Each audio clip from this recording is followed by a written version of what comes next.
I wanted to do a demo video that one I haven't done in a long time, but I've got some exciting new features that I wanted to show you guys. First, you can see here that we are on the MCM. This is a new version of the BHKS MCM, and we've broken this up quite a bit to make things a lot cleaner. First, you've got your settings that have been in the mod for some time. How you want to be addressed as king, queen, or monarch. The protected from death set essential tag that you can choose to remove that dialogue if you want. The statues in high reach that some people don't like, you can always turn those off. This is a forthcoming feature that will be added as the expansions grow that allows you to essentially bypass certain vanilla quests and dialogue that don't really fit with the player being the ruler of Skyrim. And then, of course, your difficulty settings that we've covered on the in the wiki. Next, we've got this Kingdom Status tab. This is all new. You can see that I've need to capitalize T there. But basically, this is a supplement to the King's Ledger to make you information a little bit easier for you to find as far as your income, your approval ratings, faith, how many the populations of High Reach itself. Now you see I've got 0 here. This is on a test save. I haven't done any of those, but they are global based, so it's a really simple thing once the global's updated. In fact, let's just go ahead and test one out here. Set a king, I think it's knight count to 3. Then we go down to refresh status. Ta-da. So when that global updates, this will be automatic every time you open the MCM, but I did leave a redundancy here just in case. And then a quest tracker of your counselors to see which ones you've done and which ones you haven't. These are all filled on my save, on this test save at least, and Royal Spouse will display who you are actually married to. So this should be very helpful to players to kind of see where they're at and bypass that King's Ledger if they don't want all that information. And then in debug, we've got the same functions we had before, except for a couple new ones. This fix council aliases, this has been around for a while, but it has a very important feature now with the patches to the official patch collection. You may have to reset the main quest that manages all the kingdom's functions.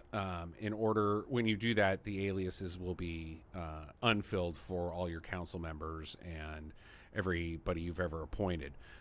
This will force those to fill, and then this option will also reset the population globals that I mentioned here. Sadly, you'll have to reappoint your knights and nobles, or not nobles, it should be thanes. I need to change that. Your rangers and your citizens, but all your council appointments will be filled with who they are actually. So that's what that's for. It's only for emergencies, and it's something that I will direct you to do, but it's there as a fix. And then, of course, take a break from rule if you want to not be king or queen for a while. I don't support this, but it's there if you want to use it. Now, next feature that I wanted to show is something really cool. As you guys know, Formations has been around in the mod since V2 came out, but we've had a recent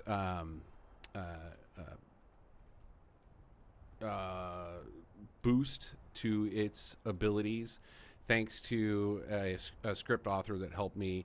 I'm going to try to get this name right on Discord. McKay Lamarvelous81 did a great job with this new script to clean up the formations. If you remember, they were kind of janky before. But let's just go ahead and take a look here. We'll get into the third-person view. And I've got my army here. I've got 10 soldiers. Some of them are upgraded, some of them are not, but it doesn't matter. We'll go ahead and start out with the battle line, and you'll see them form up. It still does take a little bit of time for that AI, the Skyrim AI processing to kick into place. But as you can see, they are forming up, and they are not spinning like they used to. And I've noticed here you'll only see a few of them walking with me. If I give a different command,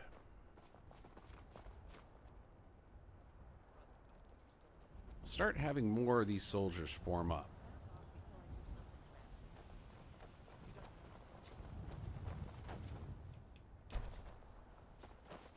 So we'll switch to wedge. And shield wall.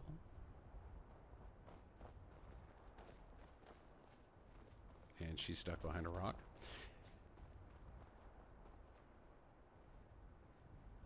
These guys just look so much better as far as their positioning and their walking, and it is a great improvement to formations that we're just going to call him Marvelous has done for us. So be sure to tip a coin to your Witcher. And then if we just do free movement, they just follow you like they follow you. Okay, it looks like we might have all of them at this point. So we'll go ahead and get back in that battle march. What do you need?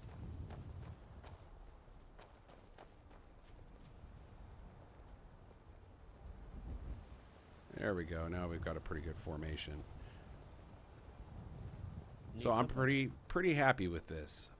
I think this is pretty darn cool and way better than what we had before. And I think you could Yes.